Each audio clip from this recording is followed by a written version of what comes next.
Hi, everyone, and thanks for being with me. There's been a lot of conversation recently about this statement made by Donald Trump in reference to a bloodbath. And I must confess, I'm kind of siding with those people that are siding with Trump on this particular issue because he made it in context with what he defined as being the Chinese selling or setting up companies, manufacturing companies in Mexico to make Chinese motor cars that then they would export to America. Now, there's a couple of things worth noting in this, and that is that his reference to bloodbath is unfortunate, but this is kind of what Trump does. He'll find a way to use some words, some sort of aggressive type language in order to get the coverage that he wants. And the other thing that he does do is that when he uses this language and he feeds it to his flock of sheep, they will take hold of that and they will clap and cheer and do whatever they need to do. But unfortunately, the media grabs hold of it and they dance around with it as well. And what happens then is that it becomes a bigger and bigger issue than what it needed to be. Now, I don't think this needed to be any real significant issue whatsoever. The fact that he used bloodbath in terms of he's putting a tariff on all motor vehicles that come via Mexico, and that he believes that that's going to protect the motor car industry in the US.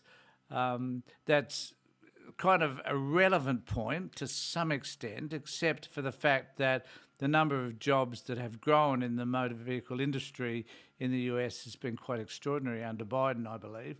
But nevertheless, he made the statement and the media got their knickers in a knot over the statement. Now, there's two ways of looking at this.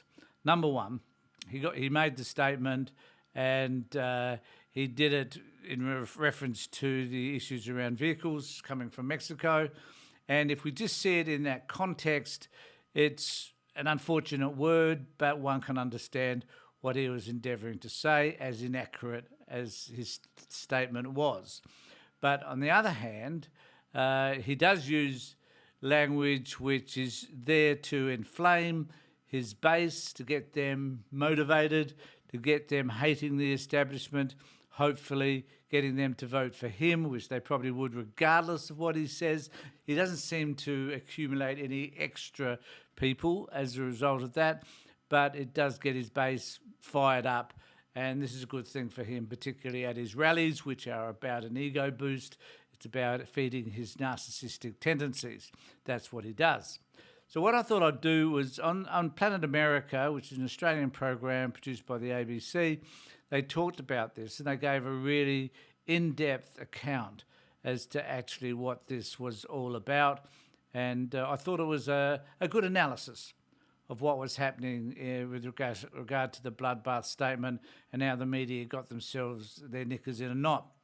The only other thing I do want to say about this is that the reason why a lot of the media do get upset about this type of language is that, and tend to want to take it out of context, is that this type of language is stuff that he uses all the time, that particularly his reference to immigrants as being these terrible people or being murderers and rapists, and in one instance he even referred to them as not being human.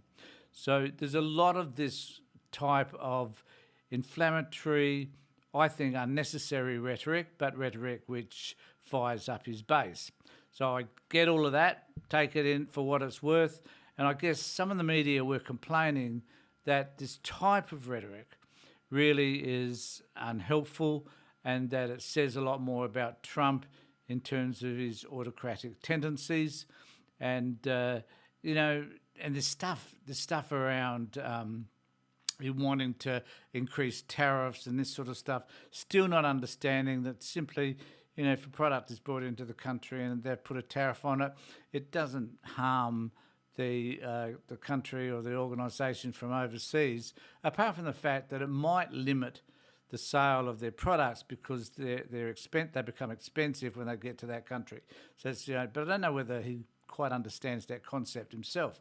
But I'll play the clip from Planet America, and just let me know what you think about this idea that the mainstream media do get their knickers in a knot over all of this, and they could perhaps step back from it and probably, to be real, not even report it. So this is the this is the segment from Planet America. President Xi, and you and I are friends, but he understands the way I deal. Those big monster car manufacturing plants that you're building in Mexico right now, and you think you're going to get that, you're going to not hire Americans, and you're going to sell the cars to us. Now, we're going to put a 100% tariff on every single car that comes across the line, and you're not going to be able to sell those cars. If I get elected, now, if I don't get elected, it's going to be a bloodbath for the whole, that's going to be the least of it. It's going to be a bloodbath for the country. That'll be the least of it. But they're not going to sell those cars. They're building massive factories. Now, God bless Bill. I just need to say that in this conversation around tariffs, Trump doesn't seem to understand that to some extent the United States depends upon China for its export and import trade, and that if they start behaving in ways by which you're putting these excessive tariffs, 100%.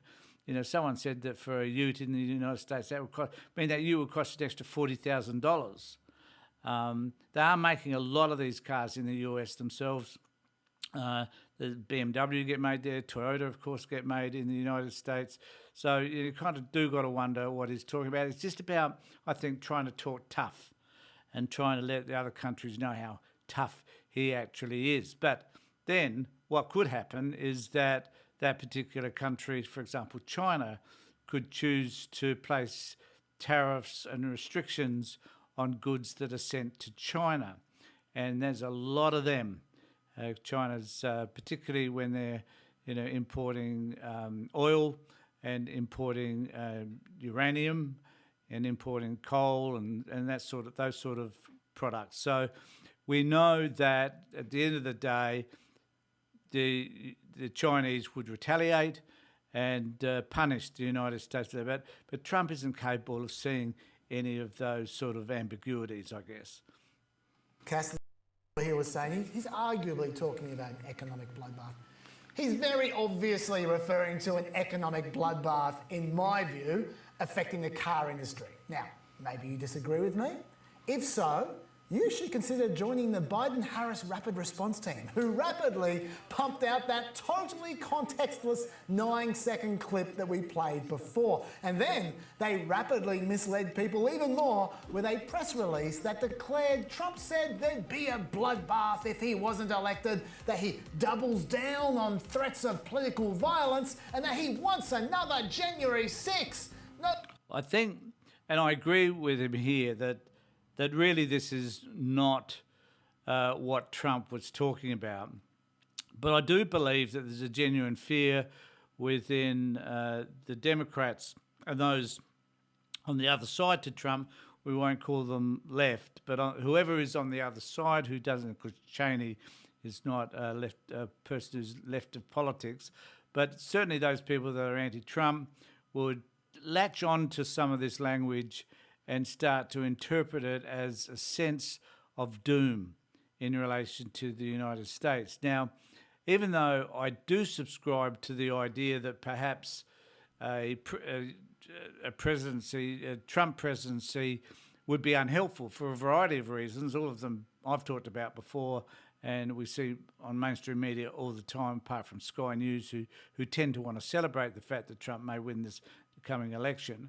But the reality is that the language is such that it may be that this is just part of the plan, is to be able to use such language as this, because the likelihood is that there may be on January, whatever it is next year after inauguration, there may be another riot after the next. If he loses the next election, the chances are there may be, who knows, a bloodbath. There certainly will be some sort of objection from Trump and his followers if he does lose the election, and they will be declaring, of course, that it was rigged in some form or another, and that may result in some form of a bloodbath. Who knows? We do not know. This is the thing about American politics, is that it's fraught with all sorts of dangers. So let's wait and see. But one side of politics is saying, well, this is the sort of language that may indicate a change in the way that people generally think about what may happen after the election in November. Nowhere they mention cars, which is what it was about. So much for Biden HQ's promise that the malarkey ends here. Seems like the Malacca has become the Malaccaed. But then things got much worse, with misleading headline after misleading headline after misleading headline, all being cheered on by Democrats like Senator Brian Schatz, who tweeted out, "Headline writers, don't outsmart yourself. Just do Trump promises bloodbath if he doesn't win election," which is exactly what they did. So that's not a great sign when you're a newspaper running the exact headline. And I agree with all of that, that there is this underlying fear in the US, it appears, that at the end of the day, a Trump presidency is the end of democracy as we know it. I'm not particularly sold that idea, even though I do tend to believe that a Trump presidency would damage the United States immeasurably. Whether or not that turns into an autocracy, I do not know. There are certainly portions of the community, and particularly in Trump world, who are working to have his sycophants take over any of the political roles and any roles taken up by the government itself. So who knows what may happen? No one does. I certainly don't know. But it is feeding this fear that people have that the world will come to an end if Trump is elected. Now, the world as we know it may change if Trump is elected, but there again, we do have to hold to the view, I guess, that the United States is strong enough to overcome whatever may be thrown at them. Let me know what you think in the comment sections below. Ring the bell for further notifications. And what do you think about this bloodbath thing? Is it something that's just overheated, or is there some element of truth in any of that? In the meantime, take care, look after yourselves, and be safe.